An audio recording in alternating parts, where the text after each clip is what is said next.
like Eric, right? This is terrific. It's really my pleasure to do a couple of brief intros. I just have all the respect in the world for Eric. He has done so much to this community. I was just looking here. He was the chair for the CPO6, Citizen Participation Organization, between the years 2006 and 13. 7 years as chair. And I think I did 2 years. Yeah. You know, I did 2 years as chair of West Beaverton NAC, a smaller group, and after 2 years I was done. And you know, and Eric wasn't just kind of like a symbolic chair. He threw himself into this. He was a fantastic chair, and he really built CPU6 into an enormously energetic. It was not unusual. In fact, it was very common to have 40, 50 people at the CPO6. And a number of people can take credit for that, but it all goes back to the great work that Eric did as chair. Other things, founding member of the Lowell Business Association for the last couple of years, founding member of the Lowell Community Library, now chairing the president of the Washington County Public Affairs Forum. And in each one of these, just like with CPO6, he has totally thrown himself into those jobs, put huge energy, huge technical skills, which are considerable. And I think what's important too about all that work that he's done, also with the Lowell Historical Society, these are all very local, deeply rooted organizations that also cover a lot of public policy issues. So in the years that Eric ran CPO6, is doing the Public Affairs Forum, and the other organizations, it's a great opportunity for him to have learned a lot, absorbed a lot, driven a lot of public policy at the local and state level. So he's got all that local government background, public policy issues, you know, I mean, his ability to organize, and I think it's clear that he's a person that's ready for a legislative seat in Washington County. And so it's my great pleasure to introduce the one and only, the energetic, the super duper Eric Squires.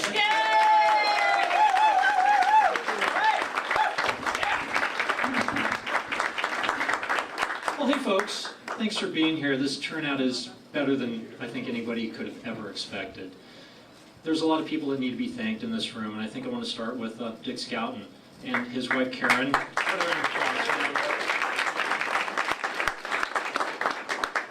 If you'd like to watch something that's a lot of fun, ask Karen about Dick. And she just smiles. And ask Dick about Karen, and he just gets this goofy grin. And their love, not only for each other, but the community really shines through. And that's really a nice segue to some other people who've shown some love for this community.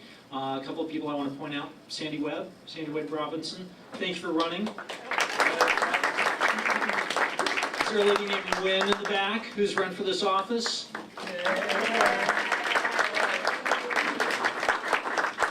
Gentleman who may have exited the room, Lee Coleman, also ran for this office.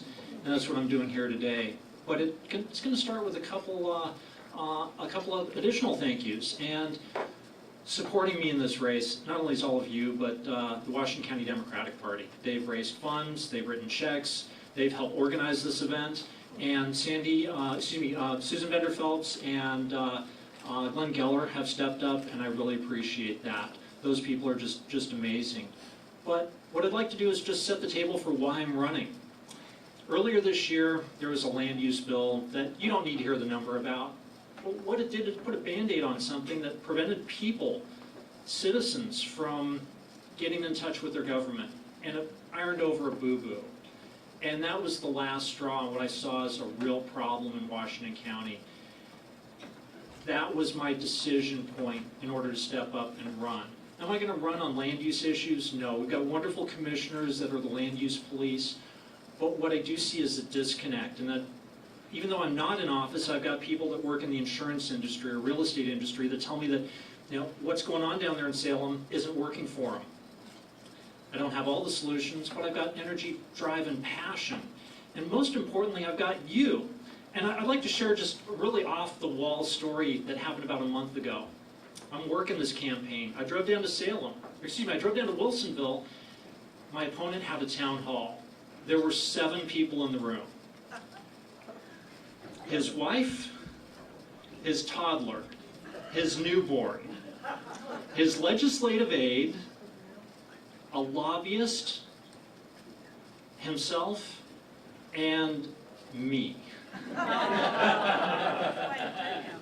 I look out in this room and I see a lot of people, and I'm very grateful for your support, because the thing that's really worked has been something that's been counterintuitive. That's to get people together, get them talking.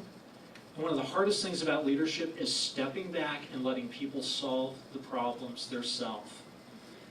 And that's really one of the magic ingredients in leadership, is not getting in and fixing it yourself, but just kind of setting the stage so people can do it for themselves.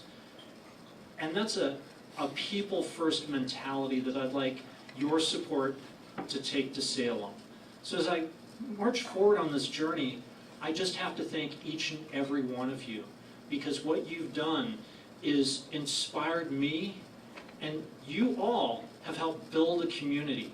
Aloha now has a library that got started without a dime of government money. That statement echoes beyond these walls. Monthly in this room, a business association reformed. And we didn't have that for a long time. We've got that again, and I've got people to thank, like Becky Jarvis, who leaned over 3 minutes before that first meeting started and said, "Hey, Eric, would you run the meeting?" I went pale, ran the meeting, no notes, and a lady came up at the end of the meeting and said, "I want to be the president." And that was Karen Boland, and she's still the president, and we still have a business association that's stronger than ever.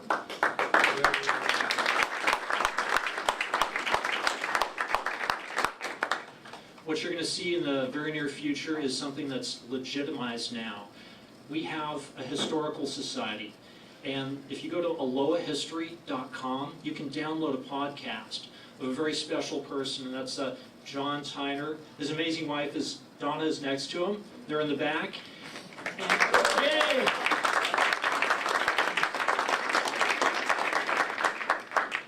I need to thank John publicly, because he said, "You." And I went, "What?" And then I ended up being president of the Washington County Public Affairs Forum. Monday we wrapped down my year of leading that organization, and between the work John and I both did, we financially turned around an organization and went from almost nothing into the bank to about 12 grand on the balance sheet. And that was really amazing to do that turnaround in just a little while. And John said, "I trust you, I want you to lead." I did, and that is in a better place. And so thank you, John. I really appreciate it. You stepped up, you believed in me. I want to thank you for that. John lent his talents with the podcast. So when you go to alohahistory.com, you can download John's voice. And he's been very gracious by sharing his narrative, his story about this community and how it started and how it really changed around World War II. And he gave freely of that. And that's what I ask all of you to do. In closing, I ask that you help build a better community. Please give freely of your talents and your time, because we've radically changed Aloha, and these things that we now enjoy are amazing. Other communities that don't have, or that have cities, are looking at us going, "Oh my God, they got that started, and they didn't need a city. We got to step up our game." So this community came together, and I don't want to leave you to go to Salem. I want to work for you and with you in Salem, and I want to thank you for being here. Y'all, you're amazing. Thanks. Bye.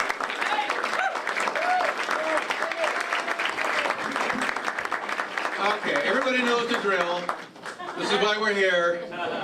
And we're doing this for someone who has given so much to this community, so much love, so much time, so much leadership, and we need to reciprocate and help him and give him a great start to, to this campaign. I can't think of anyone more deserving of that.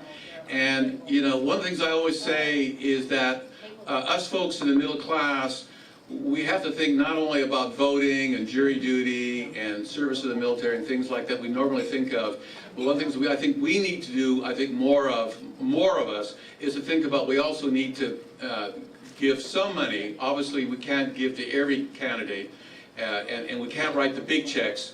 But if we all, collectively, the middle class and those folks in the middle, would write, a few checks of decent size to a couple of the candidates that really matter to us, it would really collectively swamp a lot of the special interests. So let's, I know that you're not the kind of folks that are going to complain about the special interests and then and sit back. So to help Eric, to give him an independent base, to know that he's got the support of the community, we all need to dig into our pockets, write our checks, give our MasterCard, Visa, and take the appropriate steps here with our fundraising. Obviously, fundraising is very important. I mean, the dollars that are involved with the legislative race at the state level is really quite amazing. But we start here, and a lot of us give to someone who's given so much to our community. We're going to make that, and I have no doubt that Eric is going to be working hard in his campaign. We need to help him. He's going to be, I imagine, going door to door, doing all the things, bringing all that Eric Squire energy to this campaign. So we need to back him up. We need to help him, and even a few dollars make a difference. But of course, the bigger the check that you can write, that you can feel comfortable about, that you can feel good about, that obviously is all to the good. But if all of us here participate, and I don't know how many people we got in the room right now, but we got a lot, we had to open up the curtains. So please do help a guy that has done so much for us and for our community. This is the time to really stand up and say, we back you, Eric. Thank you very much. Let's go.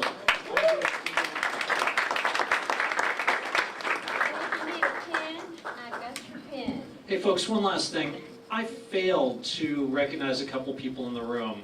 As opposed to working in rank, I'm going to start with an amazing guy named Anthony Mills. Like if you, in aggregate, look at all the boards and commissions he starts with, he outranks almost everybody else.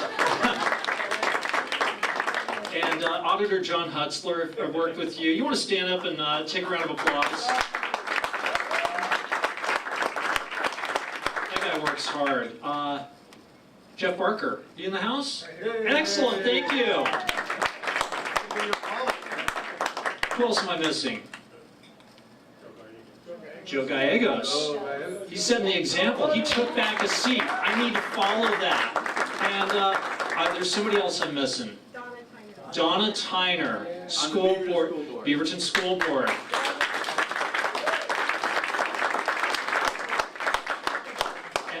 I need to go around the room and thank everybody, but I'm not. But there's last one or two I'm going to sneak in. Janelle Josephson, you wrote the book on this place. Thank you. Steve Lawrence, Bill Dant, Mark Fretham, just everybody. And thank you. So we have free food. But Kim Thayer, my campaign manager, I'm going to get killed if I didn't thank that one. John Eckenroth, Denny Swafford. You guys are amazing. Kevin, Carl, thank you. Anyway, I'm done with the thank yous. You're going to get hugs if I didn't thank you personally. Hang out, eat. We got bottomless beverages. Use it up. See you guys. Thank you.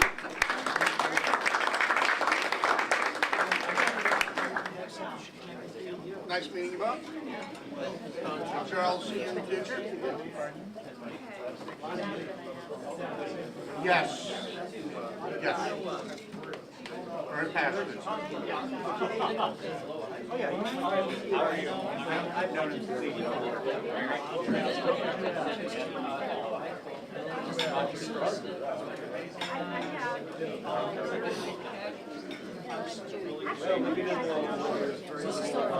Sorry.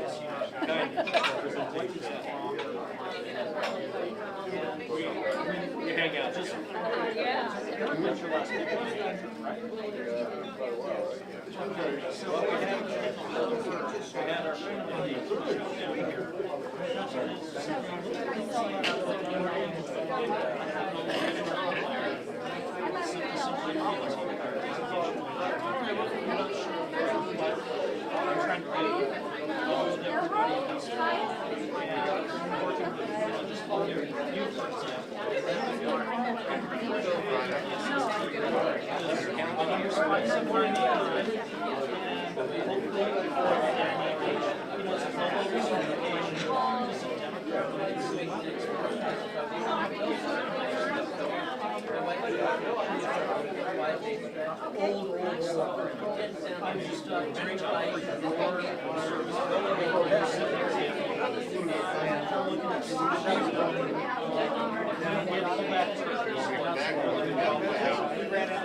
I turned the camera on, and he asked me if I'd run sound for so the camera off. We don't know. It's still recording.